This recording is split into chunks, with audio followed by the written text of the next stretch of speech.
Hi, I'm Michael Bolton, and I'm going to read How the Grinch Stole Christmas by Dr. Seuss. Everyone down in Whoville liked Christmas a lot, but the Grinch, who lived just north of Whoville, did not. The Grinch hated Christmas, the whole Christmas season. Now please don't ask why. No one quite knows the reason. It could be his head wasn't screwed on just right. It could be perhaps that his shoes were too tight. But I think the most likely reason of all may have been that his heart was 2 sizes too small. But whatever the reason, his heart or his shoes, he stood there on Christmas Eve, hating the Whos, staring down from his cave with a sour, grinchy frown at the warm lighted windows below in their town. For he knew every Who down in Whoville beneath was busy now hanging a mistletoe wreath. And they're hanging their stockings, he snarled with a snare. Tomorrow is Christmas, it's practically here. Then he growled with his Grinch fingers nervously drumming, I must find some way to stop Christmas from coming. For tomorrow, he knew, all the Who girls and boys would wake bright and early. They'd rush for their toys. And then, oh the noise, noise, noise, noise. That's one thing he hated. The noise, noise, noise, noise. Then the Whos, young and old, would sit down to a feast. And they'd feast, and they'd feast, and they'd feast, feast, feast, feast. They would feast on Who pudding and rare Who roast beef, which was something the Grinch couldn't stand in the least. Not a nice guy, this Grinch. And then they do something he liked least of all.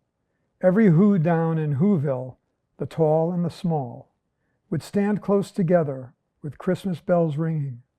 They'd stand hand in hand, and the Whos would start singing. They'd sing and they'd sing, and they'd sing, sing, sing, sing. And the more Grinch thought of this Who Christmas sing, the more the Grinch thought, I must stop this whole thing. Why, for 53 years, I've put up with it now. I must stop this Christmas from coming. But how? Then he got an idea, an awful idea. The Grinch got a wonderful, awful idea. I know just what to do, the Grinch laughed in his throat, and he made a quick Santa Claus hat and a coat. And he chuckled and he clucked. What a great Grinchy trick. With this coat and this hat, I look just like Saint Nick. All I need is a reindeer. The Grinch looked around.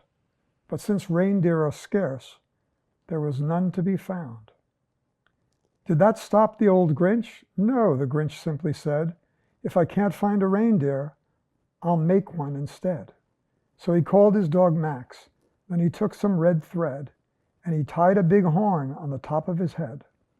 Then he loaded some bags and some old empty sacks on a ramshackle sleigh, and he hitched up old Max.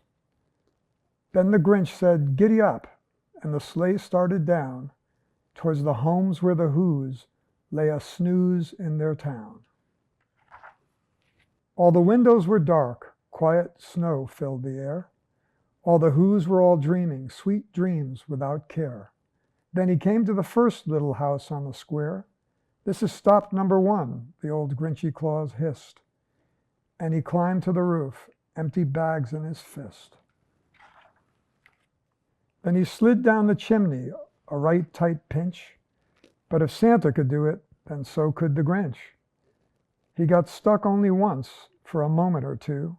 Then he stuck his head out of the fireplace flue, where the little Who stockings all hung in a row. These stockings, he grinned, are the first things to go. Then he slithered and slunk, with a smile most unpleasant, around the whole room, and he took every present. Pop guns and bicycles, roller skates, drums, checkerboards, tricycles, popcorn and plums. And he stuffed them in bags. Then the Grinch very nimbly stuffed all the bags one by one, up the chimney. Then he slunk to the icebox. He took the Who's feast. He took the Who pudding. He took the roast beast. He cleaned out the icebox as quick as a flash. Why, that Grinch even took their last can of Who hash. Then he stuffed all the food up the chimney with glee. And now, grinned the Grinch, I will stuff up the tree. And the Grinch grabbed the tree and he started to shove when he heard a small sound like the coo of a dove. He turned around fast and he saw a small Who, little Cindy Lou, who was not more than 2. The Grinch had been caught by this tiny Who daughter, who'd got out of bed for a cup of cold water. She stared at the Grinch and said, Santa Claus, why? Why are you taking our Christmas tree? Why? But you know that old Grinch was so smart and so slick. He thought up a lie, and he thought it up quick. Why, my sweet little tot, the fake Santa Claus lied. There's a light on this tree that won't light on one side. So I'm taking it home to my workshop, my dear. I'll fix it up there, then I'll bring it back here. And his fib fooled the child. Then he patted her head, and he got her a drink, and he sent her to bed. And when Cindy Lou Who went to bed with her cup, he went to the chimney and stuffed the tree up. I don't like this Grinch at all. Then the last thing he took was the log for their fire. Then he went up the chimney himself, the old liar. On the walls he left nothing but hooks and some wire. And the one speck of food that he left in the house was a crumb that was even too small for a mouse. Then he did the same thing to the other Who's houses, leaving crumbs much too small for the other Who's mouses. It was 1/4 dawn, all the Who's still abed, all the Who's still a snooze, when he packed up his sled. Packed it up with presents, the ribbons, the wrappings, the tags and the tinsel, the trimmings, the trappings. 3,000 feet up the side of Mount Cruppet, he rode with his load to the tip-top to dump it. Pooh-pooh to the Who's, he was Grinchishly humming. They're finding out now that no Christmas is coming. They're just waking up, I know just what they'll do. Their mouths will hang open a minute or two. Then the Who's down in Whoville will all cry, boo-hoo. That's a noise, grinned the Grinch, that I simply must hear. So he paused, and the Grinch put his hand to his ear. And he did hear a sound rising over the snow. It started in low, then it started to grow.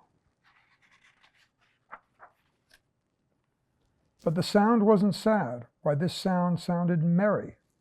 It couldn't be so, but it was merry, very. He stared down at Whoville. The Grinch popped his eyes. Then he shook. What he saw was a shocking surprise. Every Who down in Whoville, the tall and the small, was singing without any presents at all. He hadn't stopped Christmas from coming. It came. Somehow or other, it came just the same. And the Grinch, with his Grinch feet ice cold in the snow, stood puzzling and puzzling. How could it be so? It came without ribbons. It came without tags. It came without packages, boxes, or bags. And he puzzled 3 hours till the puzzler was sore. Then the Grinch thought of something he hadn't before. Maybe Christmas, he thought, doesn't come from a store. Maybe Christmas, perhaps, means a little bit more. And what happened then? Well, in Whoville, they say that the Grinch's small heart grew 3 sizes that day. And the minute his heart didn't feel quite so tight, he whizzed with his load through the bright morning light. And he brought back the toys and the food for the feast. He himself, the Grinch, carved the roast beast.